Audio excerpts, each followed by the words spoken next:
Nkuko bishikirizwa n'umuyobozi mukuru ajejwe inyigisho mu bushikiranganji bw'indero n'ubushakashatsi Andre Nduwimana, itegurwa ry'umugambi ngo ntirizotuma akanovera k'indero kagarukirwa biciye ku kuronsa ubumenyi abayobozi b'amashure n'abigisha biciye mu buhinga ngurukana bumenyi. Runo ruganda ruri mu rukurikirane y'ivyo twatanguye mu bushikiranganji kugira ngo dushire mu ngiro umugambi uzorongora igisata c'indero guhera mu 2022 gushika mu 2030. Uwo mugambi ufatiye cane cane mu kuraba ukungene akanovera mu ndero koshobora gutera imbere. Biraboneka neza yuko iyo uravye akanovera k'indero ubu hari gihe usanga gafatiye ku bushobozi bw'abigisha, ahandi naho ugasanga bufatiye ku bushobozi bw'abayobozi. Nico gituma twagiye hamwe dufashijwe na IFADEM turategura ibitabo bishika 9, bitatu vyerekeye abayobozi b'amashure. Ivyo bitabo vyerekeye abayobozi b'amashure kimwe gifatiye ku kungene abayobozi bokwama hafi abarimu n'abanyeshure kugira ngo koko bumve yuko bari kumwe. Ikindi gifatiye ku kungene yobora neza amashure. Ikindi kigira gatatu nuko boguma baharanira iminsi yose bakaraba yuko umwuga n'ibango ry'umwarimu rikurikijwe mu bihe vyose. Ivyo bitabo rero ni bitabo bitatu twibaza yuko bishobora gufasha abayobozi b'amashure kuyarongora neza kugira ngo akanovera kagaruke. Aravuga n'ibiri mu bindi bitabo bitandatu bizokoreshwa. Hari ibindi bitabo bitandatu bigenewe abarimu. Muri ivyo bitabo bitandatu harimwo kimwe kijanye no kwigisha indimi, ari ururimi rw'ikirundi canke ururimi rw'igifaransa kugira ngo umwana ashobore kugwandika neza.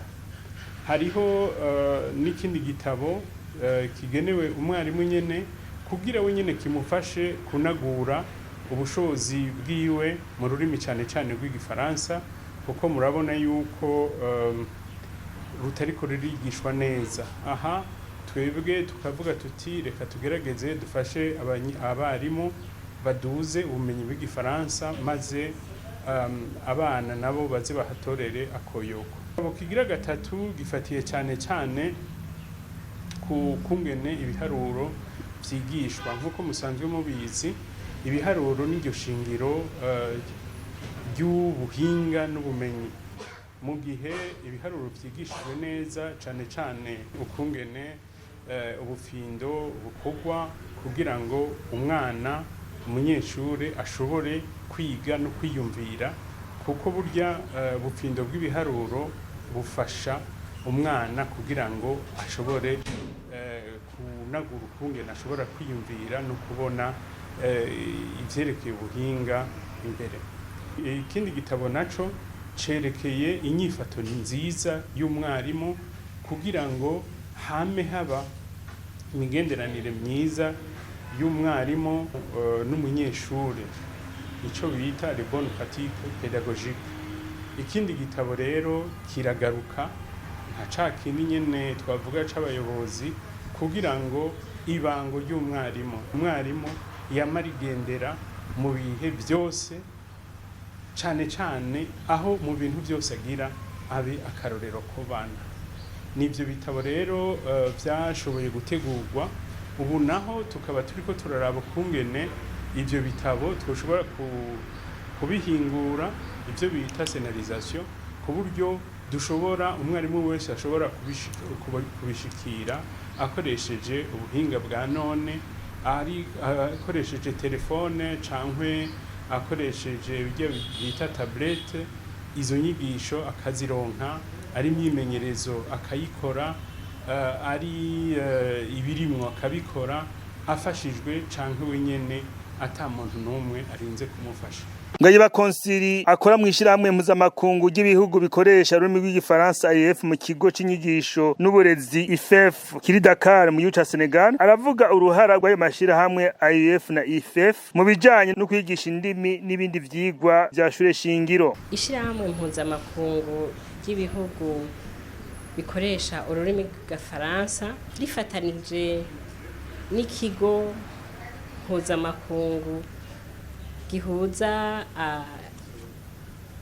amashirahamwe z'inyigisho kaminuza biciye ku kigo kijejwe uburezi n'inyigisho z'ibihugu bikoresha ururimi rw'igifaransa, birashigikiye ibihugu byose mu kugerageza kunagura akanovera k'inyigisho mu bihugu byose zishigikiye. Niho haho bashira mu ngiro ibikorwa bitari bike. Ikigo kijejwe uburezi n'inyigisho kiri Dakar kirafasha ivyo bihugu giciye gufasha ibihugu mu gukoresha indimi z'ivyo bihugu kugira ngo zinagure uburezi, akanovera k'inyigisho mu mashuri mato mato.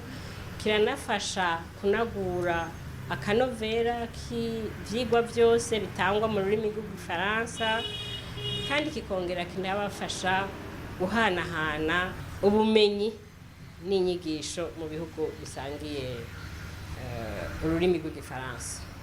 Umuyobozi mukuru ajejwe inyigisho André Nduwimana aratanga impanuro ku bahinga bariko bategura mwene ivyo bitabo, akahanura abayobozi n'abigisha kumenya gukoresha telefone ngendanwa mu kwigisha biciye muri ubwo buhinga bwa none.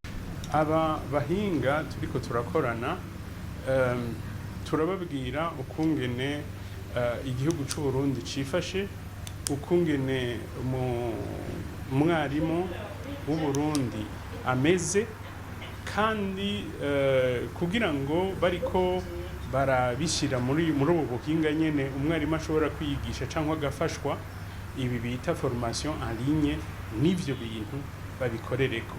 Turabona yuko intango ari nziza, nk'uko mwayibonye bariko barakorana n'abadufasha kwandika ibitabo, abadufasha abanditse ivyo bitabo nababwiye, kugira ngo izi nyigisho nizahera twebwe nyene abarundi ibindi bisigaye tuze tuvyikorere.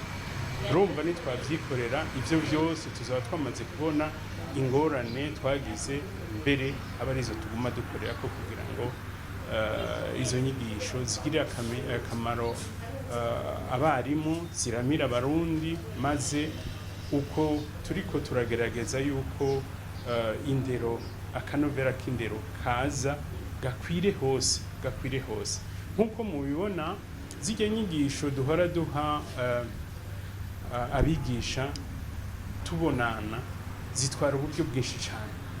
Nk'iyo nagomba kubaha nk'akarorero, nk'iyo turiko turasasagaza ibi bitabo byo mu mwaka wa gatanu n'iki, hajya twarakoresheje imiliyaridi zirenga 2, mugabo dukoresheje no kwita ubuhinga bwa none kugira ngo izi formation zibe n'icacumi, nibaza yuko kitazoshika. Murumva rero umuntu yogerageza kuraba uburyo izo nyigisho zoshika, mugabo zigashika ku mahera make, hakaba hari igikorwa gusa yo gukurikirana kugira ngo ibyo bintu tubone yuko vyasasagaje koko, kuko turashobora no gutanga n'ibibazo. Umwarimu wenyene ubwiwe arashobora kwiha ibibazo, hanyuma ico bita plateforme kikamwereka yuko inyishu ziwe arizo canke atarizo. Nivyo mu gifaransa bita interaction. Mwamenye ko urwo ruganda ku bahinga bategura ibitabo bizokoreshwa mu buhinga ngurukana bumenyi ku bayobozi n'abigisha rwatanguye kuri wa mbere, ruzosozerwa ku munsi wa gatandatu.